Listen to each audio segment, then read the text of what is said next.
जो माणूस निसर्गाच्या जवळ आहे ना त्याच्या लाईफस्टाईल मध्ये प्रचंड सुधारणा. म्हणजे एक प्राणी कुठंतरी नाहीसा झाला तर डेफिनेटली त्याचा इम्पॅक्ट हा मानव सृष्टीवरती होतोच होतो. नाचणारा बेडूक मी त्याला म्हणतो, त्याचं इंग्लिश नाव आहे डान्सिंग फ्रॉग, आणि तो ऍक्च्युअली डान्स करतो. आपल्या सणांमध्ये आलेले हे जी झाडं आहेत ना, प्राणी आहेत, यांना खूप महत्व दिलेलं आहे. हीट वेव्ह ज्याला आपण म्हणतो की हीट वेव्ह येणार, हीट वेव्ह येणार म्हणजे ती कुठनं पलीकडनं येणार आहे. ही माळरानं करोडो वर्ष माळरानच आहेत. तिथं जर झाडं लावली तर ते नष्ट होतात. म्हणजे बऱ्याच वेळेला ना बेडूक म्हटलं की लोक अरे ई शी वगैरे असं करतात, पण आई शपथ मी एवढ्या सुंदर बेडूक दाखवेन ना लोकांना.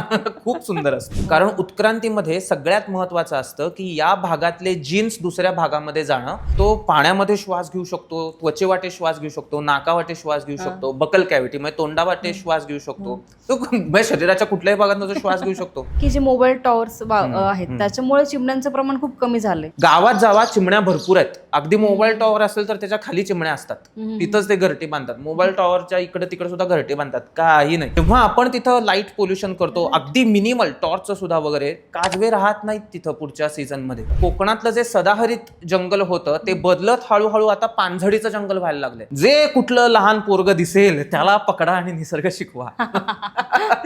काय चिमणीबद्दल सांगा, त्याला काळा दिसतो सांगा, कावकाव करतो सांगा, पण त्याला ते सांगा.